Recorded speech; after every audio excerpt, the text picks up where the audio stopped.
That was We Did It Before, and We Can Do It Again from the Broadway show Banjo Eyes, played by the orchestra. And now, ladies and gentlemen, we bring you a man who gave a big party last Thursday at his home in Beverly Hills. A host whose Christmas dinner was the greatest thing since Harper's Bazaar diet, Jack Benny.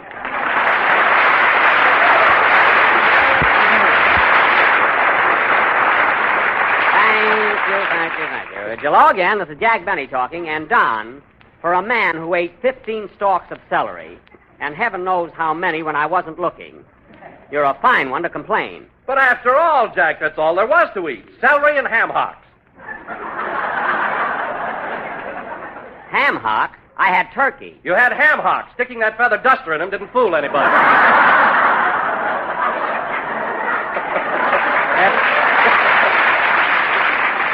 Look, it fooled Dennis because he asked for the breast. Anyway, Don, ham hocks are marvelous. I'm crazy about them. Well, I'm glad of that, because my wife says the next time you come to our house, that's all you're going to get. Well, that's the cheapest thing I ever heard of. You've got a backyard full of chicken. Anyway, Don, regardless of what you say, my party was a success. Hello, Jack. Oh, hello, Mary. Say, Jack, you notice anything new today? Well, let's see. Are you wearing a new dress? No. New shoes? No.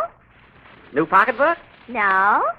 Well, I give up. What's new about you? I'm wearing that lousy mascara you gave me for Christmas.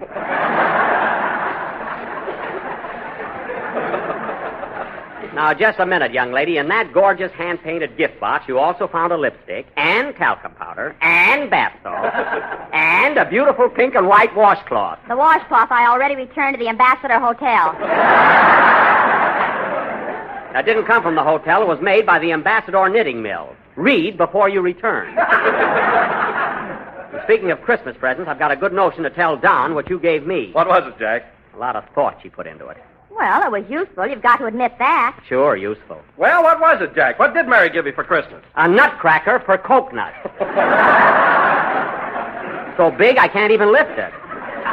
Well, I was going to get you mussels, but I didn't know where to buy them. Very funny. Well, I'll tell you one thing, Mary. You can take that present you gave me right back to the May Company. First thing in the morning. You take it. Every time I go there, I forget and punch the clock. All right, I'll take it back myself. But the next time... Hey, look at Dennis. What's the matter with him? Where? Oh, hello, Dennis. Hello. Well, what's the matter with you? Just ask me how my girl is. Go ahead, ask me. All right, Dennis, how's your girl? She can go sit on a tack. What's this all about? What's wrong between you and your girl? Well, I gave her some beautiful earrings for Christmas, and just because I swallowed one, she slapped me. Well, Dennis, how in the world did you happen to swallow one of your girl's earrings? I was whispering something to her, and I got too confidential. Oh. Well, that could happen. But only to him. You said it. Anyway, don't worry, Dennis. You and your girl will make up. Oh, yeah? As soon as I get my bicycle back, I'm going to give her the air. Well, I don't blame you. I sold over 8,000 magazines to get that bicycle. It's mine.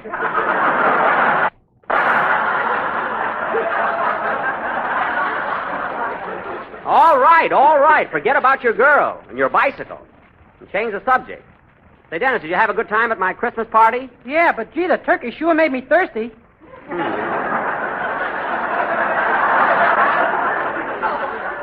It was a little salty, but you had fun, though, didn't you, Dennis? You certainly met a lot of celebrities. What do you mean, celebrities? I mean movie stars. Ginger Rogers was there, wasn't she? Ginger Rogers' car broke down, and she stopped in to use your telephone. Whoever walks in that front door is a guest. Whether it's Ginger or Moyvin. And there were other stars there, too. Oh, say, Don, did you read any notices about my party in the society pages? I imagine all the papers covered it, huh? No, Jack. I looked, but I didn't see a word about your party. Oh, you didn't, huh? Oh, I saw a swell write-up, Jack. Where? Who did it? Where? What? Where? Where'd you see a write-up? In the downtown shopping news. Oh. I thought you'd like to read it, so I clipped it out. Oh. Get a load of this, fellas. Jack Benny's Christmas party last Thursday was one of the outstanding events of the Beverly Hills social season. Well. Among those present were Rodney Dangerfield, the cowboy star, Barney Dean, Stella Buggenhaven. That's Rodney's leading lady, remember? Yeah. And your reporter, Scoop Scoopsky. Good old Scoop. Go on, Mary. A delicious ham hocks a la duster were enjoyed by all. Ham hocks? Quiet. Go ahead, Mary. And the highlight of the evening was when Miss Ginger Rogers stopped in to use the telephone. I'll never forget the look on Scoop's face. After dinner, the guests retired to Mr. Benny's rumpus room, which was tastefully decorated with holly, mistletoe, and a huge bag. That was the present Mr. Billingsley gave me. Boy, am I going to have flowers.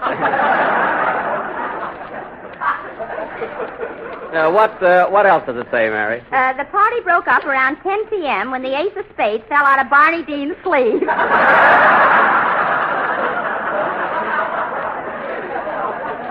For a minute there, I thought Rodney was going to shoot him. That was a lovely notice, Mary. Well, Dennis, give it to me, Mary. I'll send it to my father. He thinks I'm cheap. Well, Dennis, it's time for a song, so how about it? Say, I thought Mr. Dangerfield did take a shot at him. Dennis, we won't discuss those things now. Let's have your song. Okay. Hold it. Come in. Mr. Benny, Yes. a happy new year, you I wish, and season's greetings so delish. I hope your days are bright and sunny. Well, thank you, sir. You're welcome, honey. Get out of here! Sing, Dennis. I must call up Barney and see if he needs another transfusion. I don't know.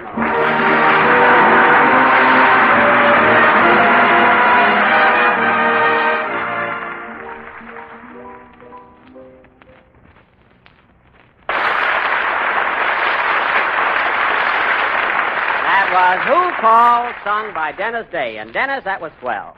By the way, kid, before I forget it, I want to thank you for that lovely Christmas present you sent me. Shaving cream is one thing I can always use. Yes, sir. That wasn't shaving cream, Mr. Benny. That was a tube of anchovy paste.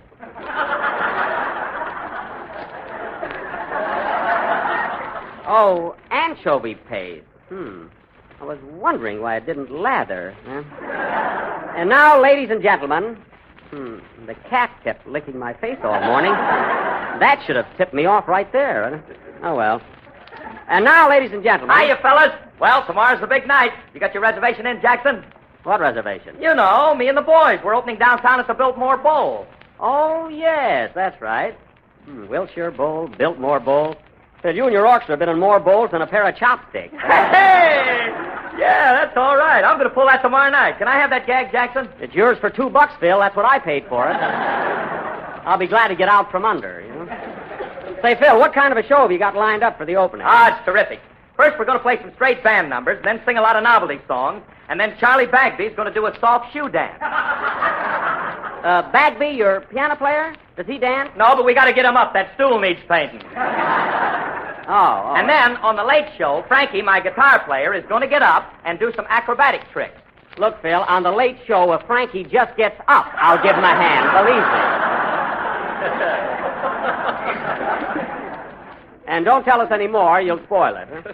Say, Phil, your opening going to be formal? Do I have to dress? Well, you ought to wear something. Always an answer. That Harris is a clip.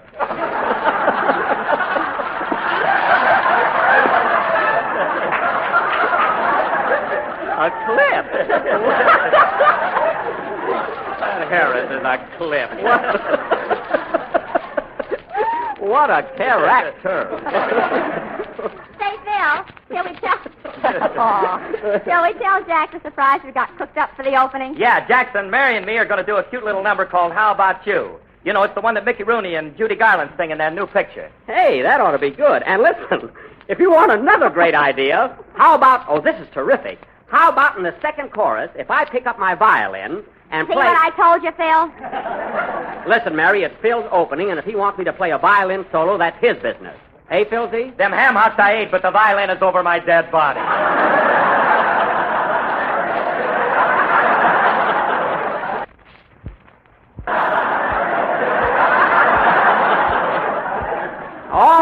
All right. Say, Phil, why don't you and Mary try out that song for us tonight? All right, come on, Mary. Let's show them how it goes. Okay. All right, go ahead, but if you hear a violin in the second chorus, don't be surprised.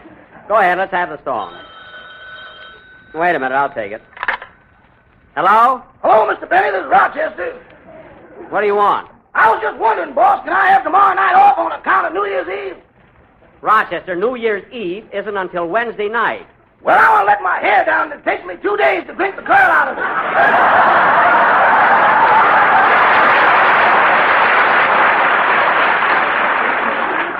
Now, Rochester, let me make one thing clear. You're getting New Year's Eve. You're getting New Year's Eve off, and that's all. And furthermore, I want you to be back to work at 9 a.m. the next morning. 9 a.m.? Yes, 9 a.m. Okay. If I ain't in the kitchen looking the rose bushes.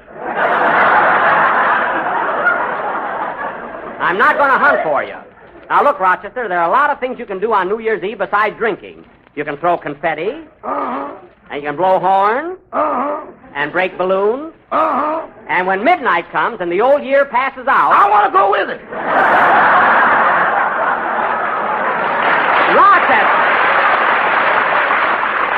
Rochester, believe me, I know what I'm talking about. You'll feel much better the next day if you stick to ginger ale like I do. Okay, you're the boss. You mean you're going to stick to ginger ale? No, just okay, you're the boss.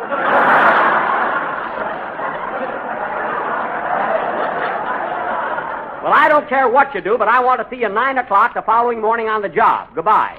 Goodbye. Oh, say, boss. Now what? I forgot to thank you for that beautiful Christmas present you gave me.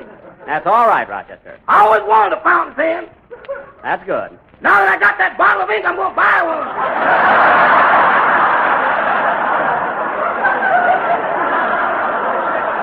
I knew you'd like it. So long, Rochester. So long. So hard to figure out what to buy him. He has everything. Now, where were we? Well, Mary and me are going to give out with that song. Oh, yes, go ahead. And remember what I said about the second chorus. Sing, my little chickadees. My writers are working for W.C. Fields now.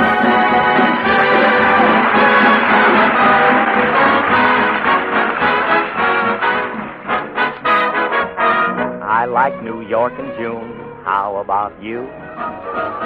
I like the Gershwin tune. How about you? I love a fireside when a storm is due. I like potato chips, moonlight, and motor trips. How about you? I'm mad about good books, can't get my fill. And Robert Taylor's looks give me a thrill. Holding hands in a movie show when all the lights are low may not be new, but I like it. How about you? I like Fred Allen's jokes. Yeah, to a degree. I love the common folk. That was How About You from the MGM picture Babes on Broadway, sung by Mickey Harris and Judy Livingston, with violin hot lick by Jivin' Jackie Benny. You see, that fiddle bit in there really helped the number, didn't it, Mary? Didn't it, Phil? Didn't it, Don? Didn't it, Dennis? Who, me? Thanks. And now, ladies and gentlemen, as is our custom at this time of year, tonight we are going to present our annual New Year's play entitled The New Tenant, or Goodbye 41, Hello 42. Now, once again, I will play the part of Say, Mr. Benny, every year you do one of these plays and I don't understand them. Well, you see, Dennis, these little sketches we do at the close of each year are not so much plays as they are allegorical fantasies. Oh. See, they deal with the abstract and the esoteric rather than with the prosaic. Oh, for heaven's sake.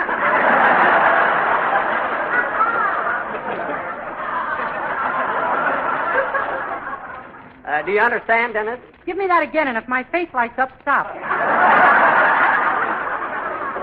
All right. Now, look, kid.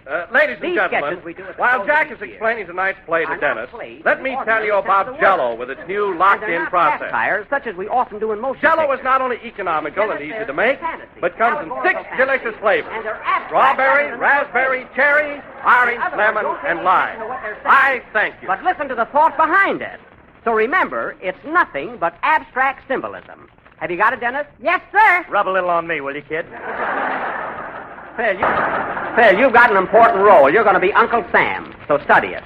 Now, in our sketch tonight, I will play the part of the old year, 1941, who has been living in a big boarding house called the United States, run by Uncle Sam and his wife, Columbia.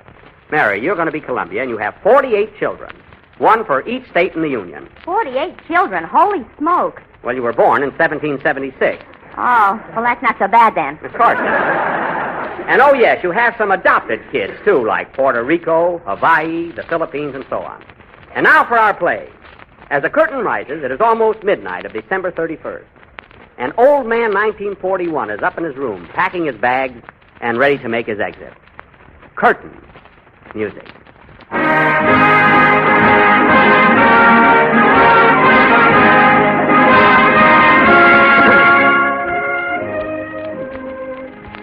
Oh, Columbia. Columbia, will you come up here, please? What do you want, 41? Give me a hand with this packing, will you? Got to get out of here before midnight and make room for the new tenant. Oh, yes, little 42 will be here any minute. Boy, am I a wreck. I'm glad I'm not a leap year. I couldn't stand another day. You're telling me. If you didn't have starch in your beard, you'd topple right over.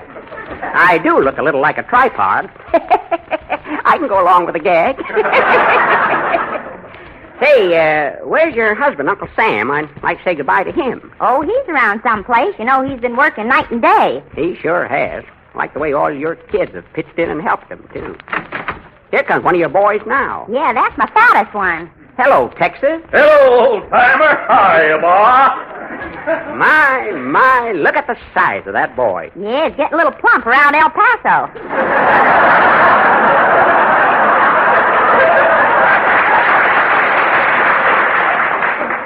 His Galveston could stand a little reducing, too. Fine boy, though. Say, boy, have you seen Pa around? I got some new airfields I want to show him. Oh, he's out in the yard somewhere, and he's madder than a hornet. I'll go look for him. See you later, Mom. You know, Columbia, I don't blame Sam for being so riled up. You mean about our little adopted daughter, Lulu? Yep, Lulu. Burns me up just to think of it. There she was on a Sunday morning out in the yard picking pineapples, minding her own business, when a swarm of them darn yellow jackets flew in and stung her right in the back. That was a low-down trick if I ever heard of one. Well, she's got plenty of flip there now. Let 'em come back. Hey, Columbia.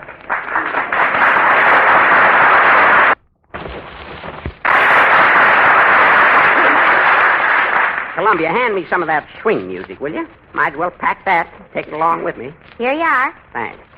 Hut's up wrong, send down the real wrong. In a brawler, suet. Boy, am I sick of that.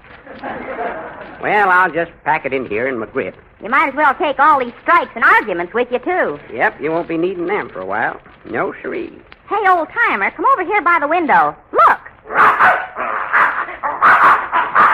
I'll be darned, there's that mad dog Adolf.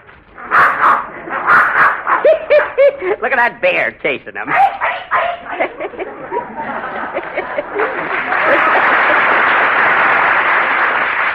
Is that a Russian bear? It ain't Carmichael. Look at him go. Oh, shut up, Benito. Who cares about you?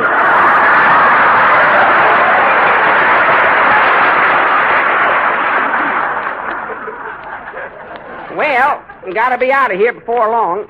What time is it, Columbia? About 3 minutes to 12. I better get finished up here. Doggone them double-crossers. I'll get even with them if it's the last thing I do. Here comes Sam now. Hello, Uncle Sam. Ain't you gone yet? Nope, got about 2 more minutes. Now, calm down, Sam. Don't get excited. Well, it's about time I got excited. When I think of what they're doing to my boy Manila. Well, I don't blame you. I'm going to kick the teeth out of them yellow devils. That's about all there is to them anyway.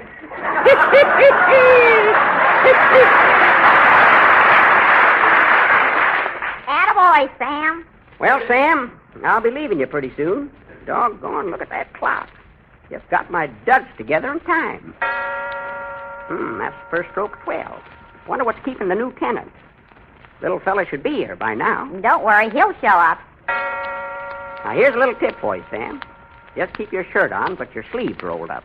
Everything'll be all right. Well, when I think of what they did to Lulu... Take it easy now. Take it easy. Time's a-fleeting. I can't leave till that little shaver gets here. That must be him now. Yeah. Come in.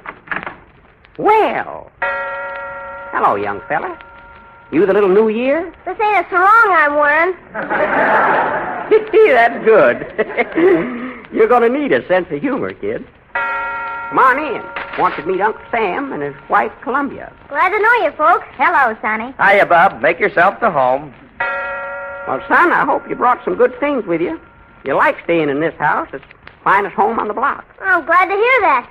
You better be moving along, old-timer. I've got work to do. Yep, might as well be moseying along. But before I go, I want to give you a little advice. First, take good care of Uncle Sam here. Let him get mad when he wants to, but see that he don't fly off the handle. Damn gall darn pest. See what I mean? Take care of his friends and good neighbors, too. And that Dutch uncle of his. Leave it to me, old-timer. And look, you may have to put out the lights here in the house once in a while, but see that torch at the front gate is always burning. And say, before I forget it, Uncle Sam's got a nephew named Franklin that's taking mighty good care of the old boy. Ain't he, Sam? You're darn tootin'. So keep an eye on him, son, and give him all the help you can. Franklin, huh? Well, I'll write that down. And as long as you're writing down names, here's another one for you. Put down Winston. Winston? Yep. Franklin and Winston. What are these two fellows' last names? Ain't necessary, son. Everybody knows them. Anyone else? Well, let's see. You can put down Chiang Kai-shek. Nice fella. Believe me, he's just as tough as he is to pronounce. And, there's a lot more of them, but Sam will give you the names later. Well, gotta be leaving. So long, Sam. So long, old-timer. Here we go. So long, 41. So long, Columbia. Keep 'em flying.